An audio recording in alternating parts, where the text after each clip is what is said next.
Simon, Alan Pardew and Graham Souness in here yesterday both didn't think much of the idea that the former Premier League referee Mark Clattenburg has been taken on as a consultant by Nottingham Forest to provide advice on handling complaints about refereeing decisions.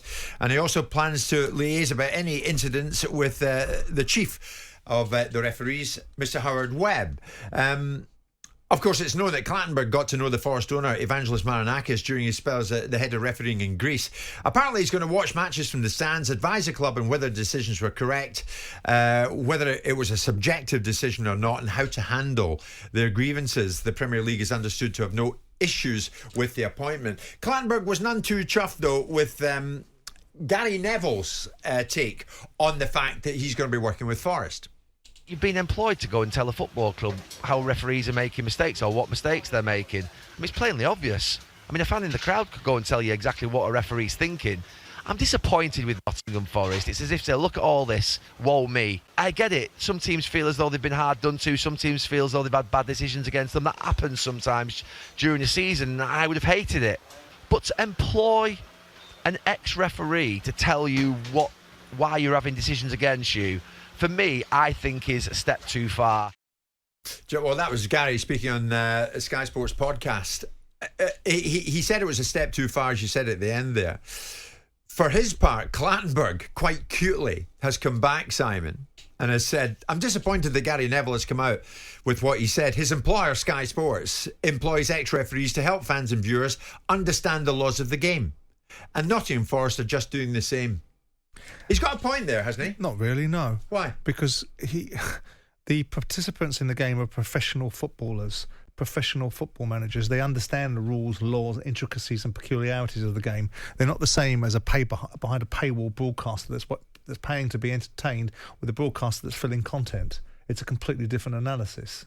So whilst Mark Clattenburg is making an observation to defend the reasons why Nottingham Forest, which by the way he doesn't have to do, because the only person he has to justify that to is Nottingham Forest. And if Nottingham Forest want to retain his services along the idea of marginal gains in whatever we talk about in football, because we've got people that, we've got goalkeeping coaches, we've got throw-in coaches, we've got free-kick coaches, we've got sports therapists, we've got nutritionists. Why wouldn't we have someone that has a consultation with referees? Barcelona have done it for the last 10 years, haven't they? They've been paying off a referee to understand the data and information that's being produced out of refereeing fraternities. So it's not something that's not being done somewhere. Do I think it's great? Do I agree with Gary Neville? Yeah, I think I probably do. I don't think it's a step too far. Step too far to what?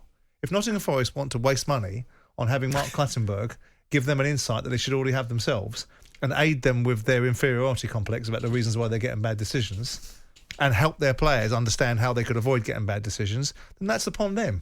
It goes into the area of Dave Brailsford mentality about the benefit of marginal gains. If they think they get a marginal gain, I don't understand what the furore's about. What's the big deal? Why is it even a discussion point?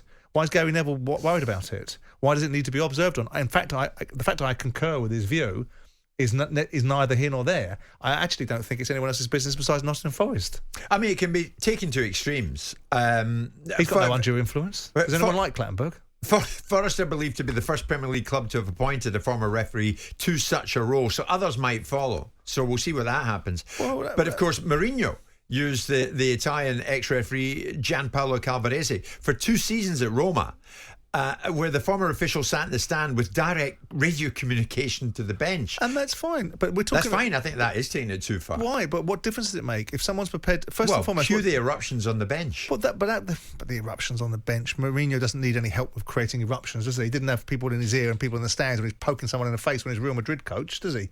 He doesn't need anyone to help him with that. He can perfectly take care of that himself.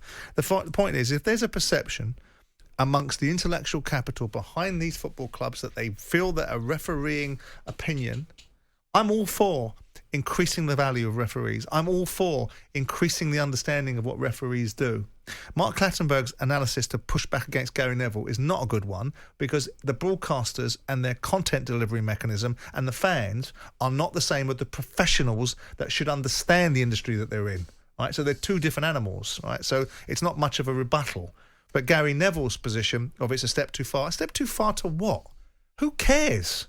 We've just let them go on. As you say, if they want to waste money, let them waste money. If they believe that there's an intrinsic value in either disavowing themselves of their perceived victim complex or engaging in a situation where they can engage with the referee in a slightly different way, or help their players understand certain things that they should understand anyway, then so be it. I mean, we literally, is this a surprise? I mean, we've just heard that Barcelona, is it Barcelona? I think it's Barcelona, wasn't it? That have been brought into some sort of consideration for disrepute for paying the head of refereeing for data and evaluative. That's right, it was Barcelona. So they do it then. So the refereeing fraternity, whether be it right or wrong, whether there's corruption in the middle of that particular discussion, is yet to be determined. Look at the refereeing as part of the sum of marginal gains. Yeah. So why are people getting their knickers in a twist about it? I mean, he'll advise the club on whether or not decisions were correct. Well, I mean, surely it's too late by then anyway, isn't it? Well, yes, I know, but also there might be a positive side of this, because if you're building up this head of steam that you're constantly being picked upon, and ultimately you're a victim of something, and nothing's fair, and decisions don't even out, then there might be some material benefit in it. I mean, Marinakis, despite the fact that he has a reputation for being difficult to deal with, and wherever you're sitting in a room, he's sitting next to you, is not somebody that's a fool, right? You were going so well. There was no need to come in with a personal jibe like that. He's not a fool, is he? He's a very successful man. Yeah. And so he must have a reason for it. Yeah.